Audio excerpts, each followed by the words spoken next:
everyone, this is Anna from Koala Soap, and today I'm going to be making a melt and pour soap with some Himalayan coarse salt, and it's pink Himalayan salt.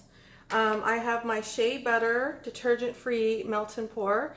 It's a little hot right now. We're going to be using cucumber melon for our scent, and we're going to use just a little bit of a green from Brambleberry called Aqua Pearl Mica.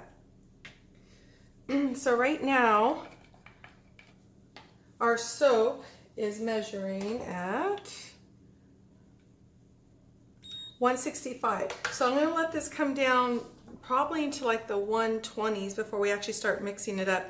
Because this rock salt, it's going to sink to the bottom of the mold regardless. But the thicker this is, meaning the lower the temperature, this will suspend just a little bit more, not a lot more, but at least it's not all towards the bottom. Okay, so we're going to let this cool down and then we will get to work. Okay, so now we're in the low 130s. We're going to go ahead and mix our color. So I'm going to be using alcohol. And I'm just going to put a dropper's full in there. Maybe a little bit more.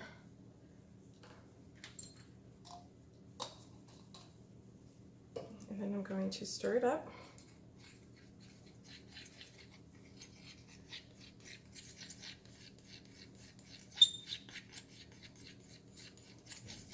I didn't make too much of the melt and pour just because from everything I've heard, if you try to do this Himalayan salt in a loaf mold, it's hard to do. I don't know why. So I thought I would just bypass even trying to do it since everyone seems to say it's very hard to do. It's doable, but hard to do. Okay.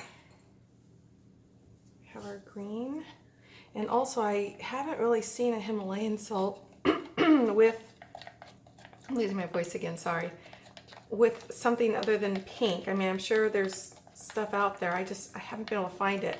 So I was kind of curious as to why. So there's probably a reason why. I just don't know what it is. Okay. Okay. So I'm going to go ahead. We have our color going. We're going to go ahead and add the salt into the mixture here. I'm not going to add all of it because I want to put some on top of the soap after I put it in the mold.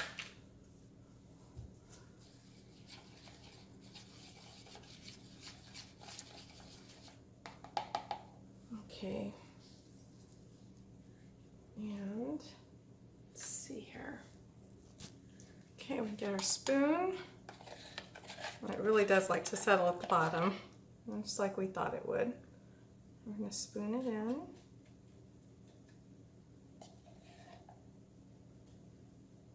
It's a little messy.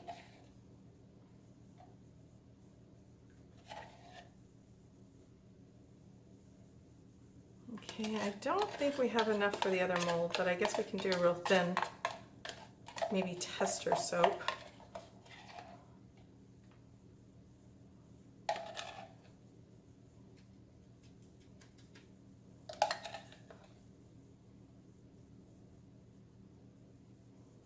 Okay.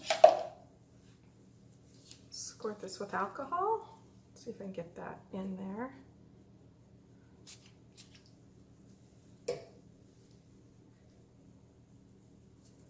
There's some on the sides here, so we're just going to take care of that. And then I'm going to let this, well, I guess we can just sprinkle some on top. Well, how that'll look. I think what I'll do is I'm going to wait for it to set a little bit more and then I'll just sprinkle a little light layer on top. Okay, so now the soaps are in the 1-teens. This is at 111 and this is about 115. So there is a small skin on it. If I touch, you can see how the skin is formed, and of course that, since it's less, will have skin on it. So what I'm going to do is I'm going to squirt it with alcohol. And I'm just going to lightly sprinkle it. Let's hope it sticks. But at least it's not sinking. So this is a really good exfoliator. And I used just a little bit of color. I just was kind of curious. And I'm going to pat it down just a little bit, gently. So hopefully it kind of goes in slightly, oops, into the soap. But you can still see it. And on the other side, I'm pretty sure it's going to be very concentrated, but that's okay. Okay, so we're just going to let this set for a couple hours and we'll be back and we'll do the unmolding. Everyone, we're back. I attempted to unmold this and I unmolded it a little bit early, and so that's why it's, you know, there's a little divot there. But it came out really nice. And it actually dispersed on the bottom better than I thought it would. It smells wonderful. And the salt that I put here is fine, but it really wasn't necessary to do that because, so you don't have to pour salt in afterwards because this is so nice. You don't really see a big difference here with the color. So, I mean, I think that's great. This one I have, now this one I was expecting it to be a little bit, because there wasn't a lot of stuff. Oh, that, actually it looks fine too. Okay. And it smells really, really good. So I think this is a win-win. It's a nice exfoliant. Again, it's a pink Himalayan salt. I used coarse and with shea butter, melt and pour. All right, guys, have a great week.